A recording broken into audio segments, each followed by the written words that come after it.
نحمده ونصلي ونسلم على رسوله الكريم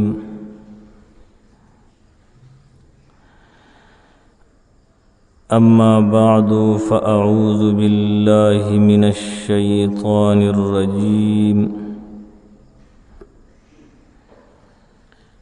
بسم الله الرحمن الرحيم قل للمؤمنين يغضوا من أبصارهم الآية وقال تعالى في مقام آخر وقل للمؤمنات يغضضن من أبصارهن الآية آمنت بالله صدق الله خالقنا العظيم وبلغنا رسوله النبي الأمي الكريم الأمين ونحن على ذلك لمن الشاهدين والشاكرين والحمد لله رب العالمين. درود شريف اللهم صل على سيدنا مولانا محمد وعلى آل سيدنا مولانا محمد وبارك وسلم وصل عليه. اللهم صل على محمد عبدك ورسولك وصل على المؤمنين والمؤمنات والمسلمين والمسلمات. د زنانو د اصلاح په نیت باندې مې ستاسو وړاندې بیان شروع کړی و چې په هغې بیان کې د جناب نبی کریم صلی الله علیه وسلم یو حدیث مبارک باندې شروع کړی و چې دغه حدیث مبارکه علامه شمس الدین ذهبی رحمه الله خپل کتاب الکبائر کې ذکر کړی دی چې په هغې حدیث کې نبی کریم صلی الله علیه وسلم د شپږ ګناهګارو زنانو ذکر کړی دی او د هغې د عذابونو بیان کړی دی. هغې کې لومبنی عذاب چې زنانه ته میلاوېده نو هغه عذاب دا و نبی علیه السلام فرمایي چې ما د معراج په شپه ولیده چې یوه زنانه د خپل د سر د ویښتونه د جهنم په اور کې راځوړنده و د جهنم اور باندې سوځېدله. سبب دا و چې دغه زنانه د ستر او د پردې خیال نه ساتلو دا د بې پردګۍ شکار شوې وه او نبی کریم صلی الله علیه وسلم فرمایي چې دا زما د امت زنانه دي. د معراج په شپه چې نبی علیہ السلام کمی زنانه لیدلې وې جهنم کې نو نبی علیہ السلام فرمایي چې دا زما د امت زنانه وي نو دغه زنانه ته عذاب په دې ملاوېده چې دې کې بې پردګي موجود وه. الله پاک دې زمونږ او ستاسو میندې خویندې او بیبیانې وروڼه دا ټول دی الله پاک د بې پردګۍ نه په امن و امان کې وساتي. بل مسلمانانو وروڼو د نظر غلط استعمال دا هم ناجائز دی. د نظر حفاظت بکی او په دې خپل نظر او په دې سترګو کې به حیا پیدا کی او قرآن عظیم الشان اصول بیان کړي دي. الله رب العزت خطاب کوي مؤمنانو ته.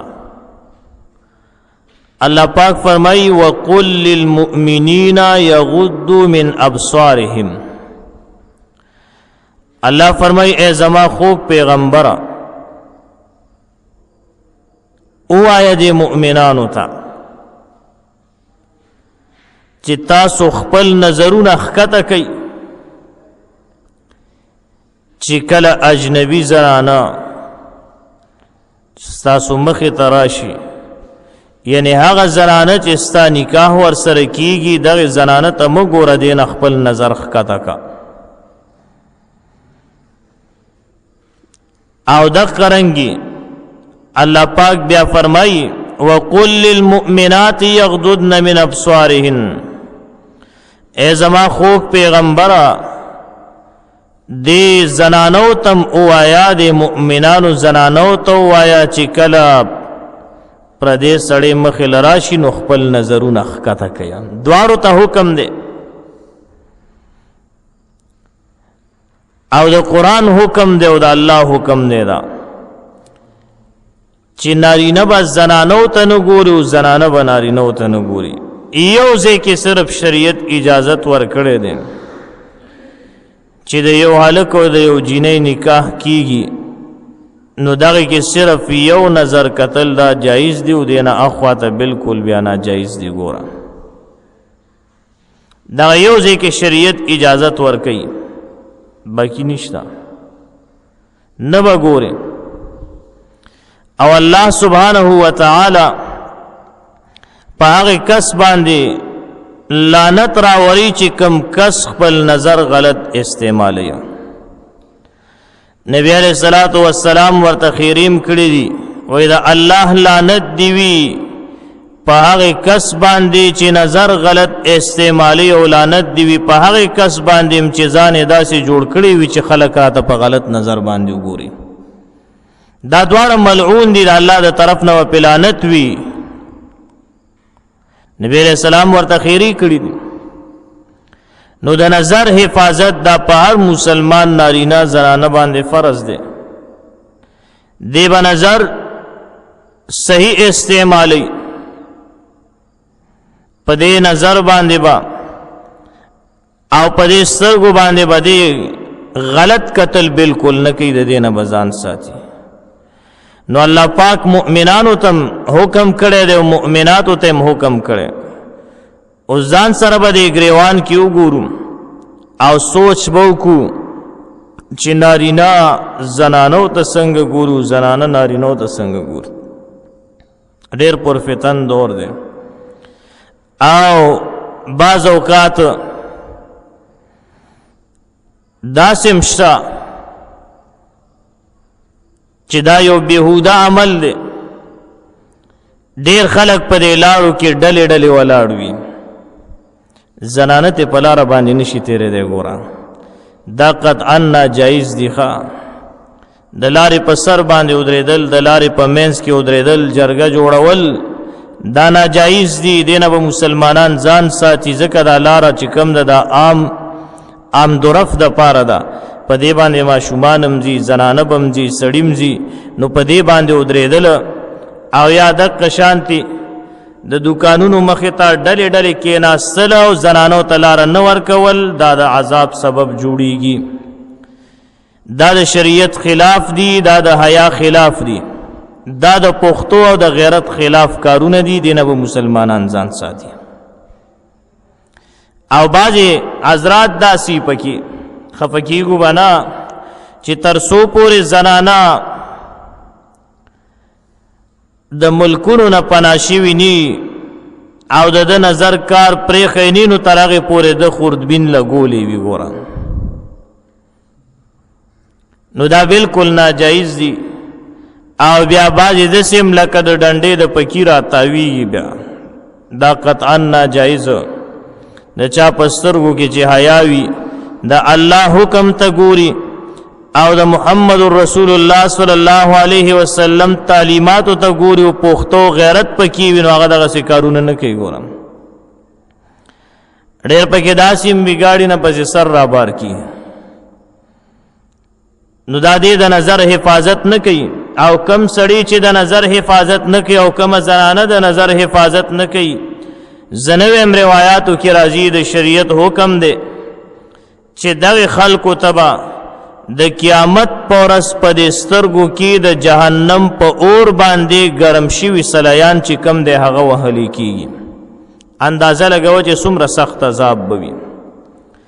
نو د نظر حفاظت دا ډېر ضروري دی. ګوره فسادات چې راځي د دغه بد نظرۍ د وجې نه راځي. ګوره نظر چې غلط استعمال شو نو دغه نظر د غلط استعمال د وجنه د جبی ګناه شروع کیږي او چې کله د جبی ګناه شروع شو خبره اترې شروع شو نو دې سره فورا سم د سید غوګونو ګناه چې غم شروع شو او بیا ور سره د لاسونو د خپو د بدن د ټولو اعضاء ګناهونه چې شروع کیږي نو دا د نظر د وجنه شروع کیږي چې کله نظر غلط استعمال شي او الله سبحانه وتعالى فرمایي حدیث قدسی ده حضرت عبدالله ابن مسعود رضی الله تعالی عنه فرمایي چې نبی کریم صلی الله علیه وسلم فرمایلو نبی علیہ السلام فرمایي چې الله فرمایلی دي چا فرمایلی دي الله پاک دا الله حکم دی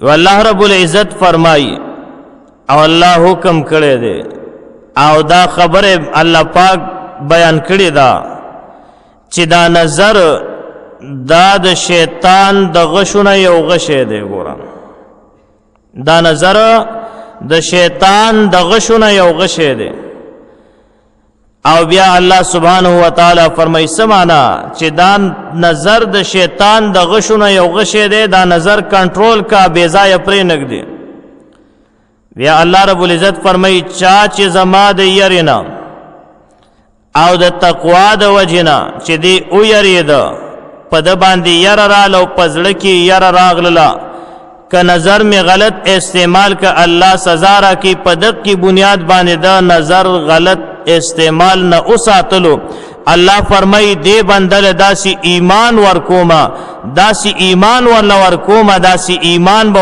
ورکوما چې د هغه خوګواله بدت پزړه کې محسوسيږي نو یاد ساتئ کله چې نظر غلط استعمال شو د ایمان خوګواله ختميږي او یو بل توما نظر چې کله د غلط استعمال شو عبادتو کې بده خون نوي په عبادتو کې بده ته چین سکون امن بن نصیب کیږي لازمونږ استاد عبادت چې کوم دي ځان ته اخلاصو او ټونګې لګو داولي زمونږ او تاسو د نظر حفاظت نه کړي د عبادت چې کوم خوګواله دي د دې مول چې کوم خوګواله دي د نوافل چې کوم خوګواله دي او پدې چې کوم فائدې ملاويږي او کوم ثمرات په مرتب شوي دي اغه نه زوت چې محروم نو دا وجه دا چې نظر صحیح نه استعماليږي کله چې نظر صحیح استعمال شو نو بیا عبادتو کې خوان اوس خدا سے پرفتن دور دی نظر سړی چې کم دی هغه کنټرول کینا معاشره کې خو به کنټرول کې خو جرا کم سیب ور سره پدې جیب کې پروت نو هغه سره بس کې بیا او بیا پاغه سیب کې چې کم تصویران وی سیب خو پیژنې کړه موبایل هپاغه کې چې کم سيزونه او کم تصاویر او کم پکچرز وغیرہ پکې موجود وي نو خاصم ثواب د پاریم ګوري ګوره الله دې موږ تاسو باندې رحم وکړي الله دې موږ تاسو باندې رحم وکړي بیا ډیر نوجوانان بس بل کاری نه ګورا داشان به کړي او بس لګیا به خدای خبر چې دې وساړی شپه ورځ هم دقه تلان دی وتی وي او زنانه نه چاته پوسو کوي زوی د سکار روزگار کې وی نه وي پوزګارو کې نوزګار دي پوزګارو کې نوزګار دی وسو داسي یو زبردست د غیره پیدا کړی دی یو شیشه دو بدا ګوته پیخو داسي بره بوزي بوزي بوزي سحر نه تر مخامه خو دا ختميږي نه چې دا ګوته کم خوادي بوزي نو نظر غلط استعماليږي نو دی وجنا دا اغا د تلاوت خوان چې کم دی مونږ تاسو نه لاړ د عبادتو چې کم خوان دو غران لاړ ختم شو نو دا دغه وجیخه الله پاک دې مونږ تاسو باندې رحم وکړي نو دا نظر چې کم دی دا د شیطان د غشونه یو غشه دی د دې به حفاظت کې چې دا د غلط استعمال نشو شیطان کوشش دا کوي چې دا غلط استعمال او ډیر خلک چې هلاک شوی دي او د ایمان د خوګون اخلاص شوی دي او د قرنګ د هلاکت کند ته رسیدلی دي نو هغه دغه د بد نظرۍ د وجنه ډیر خلک سوی د ځان یو شعر جوړ کړي دی او یو لوی صوفی بزرگ پسې هغه چې کم دی ورفیټ کړی دی چې نظر کې د صعیب نوی رحمانه ښکلي مخ ته په کتو کې ګناه نشته. مونږ یې د جاهل بچیا دا شعر د عبدالرحمن بابا نه دی، هسې چا د ځان نه جوړ کړی دی. په خبره پوهېږي که نه؟ نو دا بېهوده او بل دا دی چې شعر کم دی دا خو دلیل نه دی. آلته الله فرمایي قل للمؤمنین یغضوا من ابصارهم وقل للمؤمنات یغضضن من ابصارهن. نو چې یو شعر د قرآن مقابله کې راشي نو بیا به څه کې؟ هغه شعر به مني بیا نه. نو دا هسې خلکو د ځانه جوړ کړی. عبدالرحمن بابا رحمت الله تعالی علیه داسې بېهوده شعرونه نه دي ویلي ښه، او نه ویله. هغه صوفیو بزرګ سړی و، هغه خو چې کله د هغه قبر یې جوړولو نو مولانا بجلیګر رحمت الله تعالی علیه نور الله مرقده هغه فرمایي زه خپله ورغلم او وی اومې کته وی داسې لاس مې پې و بالکل 300 کاله بعدم په خپل قبر کې روح پروت و. نو یکه ټیم وی ما دا شعر وویلو چې امانت بدله حد په منځ کې پروت وي چا چې ځان که امانت په دې دنیا. دا عبدالرحمن بابا شعر دی. نو د نظر حفاظت پکار دی، ځکه چې د نظر حفاظت اونشي انسان چې کم دی دا فتنه کې واقع کیږي، په فتنو کې مبتلا کیږي. او بل شیطان حدیث پاک کې راځي نبی کریم صلی الله علیه وسلم فرمای چې کله زنانه د کور نه راوځي نو دا شیطان راشي او د انسان په دې سترګو باندې کی نو دا زنانه ورته خسته کوي. ځکه شیطان زمو ستا ازلی دشمن دی، زمو ستا د نیکه سره دشمنی کړې ده، د جنت نه راکوس کړی ده. دا قرنګ زمونږ استاد سنیا حضرت حوا علیها السلام هم جنت نه راکوزه شوه. نو دا زمونږ استاد سو ازلی دشمن هغه کوشش را کوي چې د الله پاک دا بندگان سکی بیلاری کی، ولیکن مونږ او تاسو به شیطان ته مکنه ورکو او دا قرنګي د شیطان نه به غافل کیږم نه ګوره. دا شیطان لري لږ ځای ورکنو دی بیا په نوک کې سوک ځای کوي ګوره، لږ شانتې ځای دی ورکه دی بس بیا مخکې نورم کار کوي. حضرت معاویه ابن حیدہ رضی الله تعالی عنہ فرمائی چې جناب نبی کریم صلی الله علیه وسلم فرمایلی دي چې درې قسمه سترګې داسې دي چې هغې ته به د جهنم اور نه رسیږي، د جهنم د اور نه به په امن کې وي. درې قسمه سترګې دا به د جهنم د اور نه مکمل په امن کې وي. یو هغه سترګې او هغه سترګه چې د الله په لار کې پیرداری کړې وي او شپې ویښه تېره کړې وي، په دقې سترګو باندې د جهنم اور حرام دی. دویم هغه سترګې چې د الله د یرې نه جړلې وي او اوښکه ترې راتوی شوي وي او دغې اوښکې کې وروره دومره طاقت دی چې په دې سره ګوره د جهنم اور مړ کېږي. نو په دې سترګو باندې د جهنم اور حرام دی. او بل نبی علیہ السلام فرمای هغه سترګې چې الله پاک کم سيزونه حرام کړی دي د دغه حرامو اشیاء نه خپل نظر کنټرول کو، خپل سترګې دغه سترګو باندې د جهنم اور حرام دی. ځان سره به سوچ کو چې موږ او تاسو د خپل سترګو حفاظت څومره وکړو او خپل نظرونه څنګه کنټرول کړی دي. الله پاک دې موږ او تاسو د نظر د غلط استعمال نه په امن و امان کې وساتي. بل یو صحابي دی حضرت عباده ابن صامت رضی الله تعالی عنہ دا فرمای چې جناب نبی کریم صلی الله علیه وسلم او فرمایل چې تاسو ماته د شپږ سيزونو ضمانت راکړئ، د شپږ سيزونو ضمانت راکړئ، زه تاسو ته د جنت ضمانت درکوم چې تاسو به جنت ته ځئ. ګوره نبی علیہ السلام فرمایي چې زه د جنت ضامن ما، جنت ته بځئ. نبی علیہ السلام فرمایي نمبر 1 کله وی چې خبره کې نو رښتیا وایا، دروغ نه ځان وساته. سن ځان وساته دروغونه. دا دروغ تعلق چې دا د جبه سره دی. ګونګې دروغ ویل شي نه.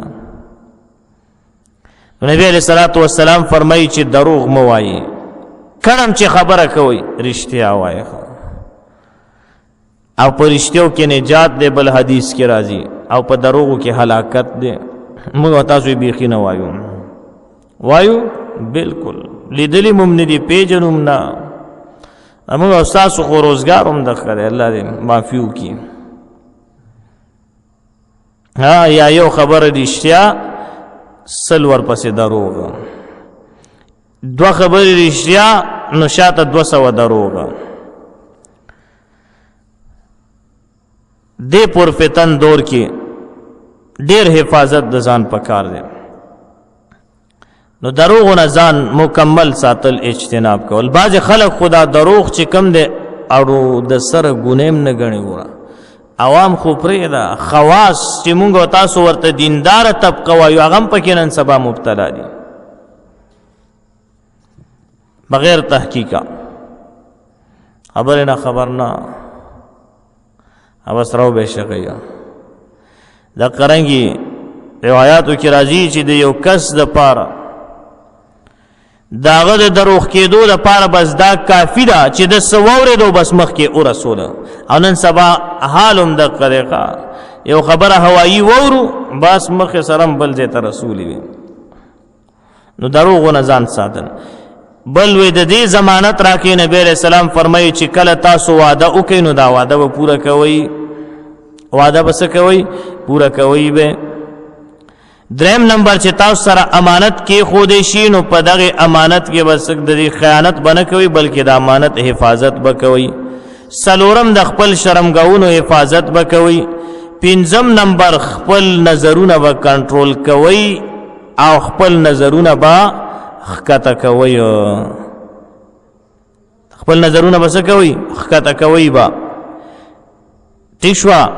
او شپږم نمبر خپل لاسونه به کنټرول کې د سنا بل مسلمان ته ضرر او تکلیف رسول نه. نبی علیہ السلام فرمایي چا چې د شپږو سيزونو ضمانت ما ته راک داغه د پاره ز ضامن یم د جنت چې الله پاک بدل جنت ورکیا. نو اوس بګورو آیا دا شپږ صفات مونږ کې شته او کنيشته؟ رښتیا ویل، وعده پورا کول، امانت کې خیانت نه کول، د خپل شرمګاه حفاظت کول، د خپل نظر حفاظت کول او خپل لاسونه د غلط کار د استعمال نه کنټرول کول، د غلا نه د ظلم نه مسلمان ته ضرر رسول نه. نو که چرته کې دغه کارونه یقینا بیا خو جنتیان یوغا او کنا دغه سيزونو کې کمزوري وي نو بیا د دې اصلاح پکار ده. څه پکار دي؟ اصلاح پکار ده. ځکه د الله د رحمت نه امید کېدل هم نه دي پکار. اصلاح به کې الله تبارک حق سچ توبه وباسي. یا الله بس تر اوسه نه پوهېدم خو اوس پوه شوم، اوس مې واورېده، غوږونو ته مې خبره راورسېدله. یا الله تر اوسه پورې خو نوم پوهې، چا نوم خبر کړی، چا راته نو ویلي، اوس خبر شوم. یا الله بس حق سچ توبه مې وستې ده. یا الله د دې سيزونو نه به ځان ساتم. نو کوشش وکړو ښه. نو مقصد زما دی یو خبره کې و چې نبی علیہ الصلوۃ والسلام فرمایي څوک یا د نظر حفاظت وکړي. دا قرانګي روایتو کې راځي چې دا سترګې دام په زنا کې مبتلا کیږي. نو صحابه تپوس کې یا رسول الله صلی الله علیه وسلم دا څنګه؟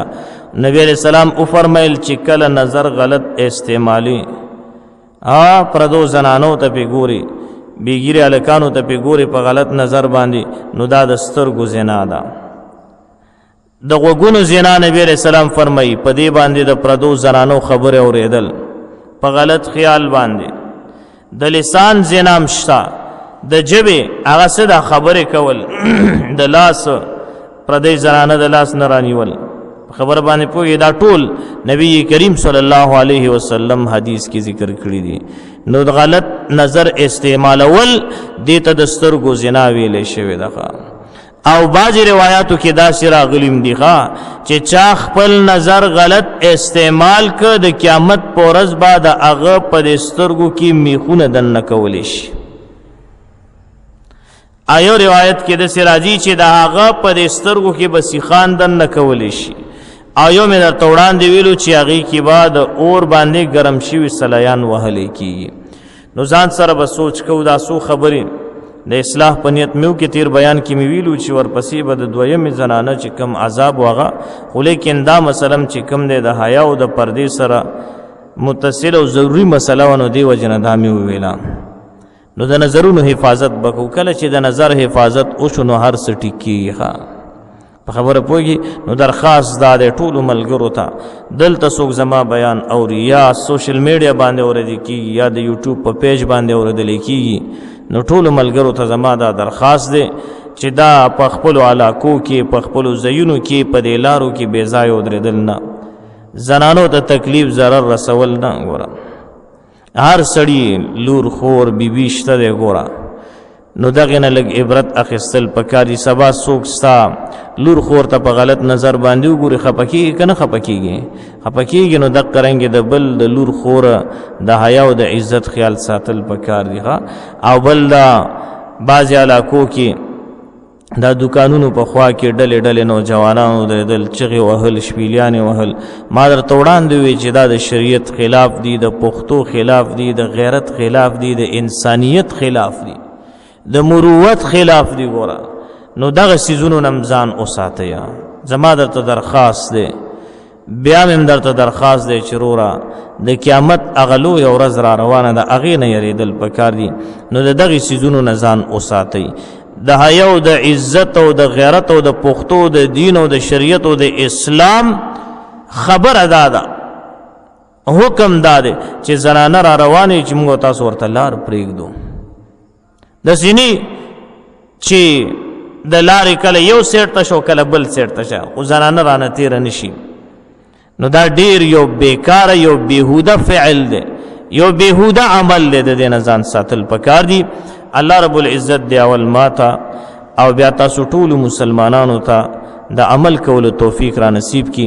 سبحان ربک رب العزة عما یصفون وسلام علی المرسلین والحمد لله رب العالمین. درود شریف. اللهم صل علی سیدنا مولانا محمد وعلى آل سیدنا مولانا محمد وبارک وسلم وصل علیہ. اللهم صل على محمد عبدك ورسولك وصل على المؤمنين والمؤمنات والمسلمين والمسلمات.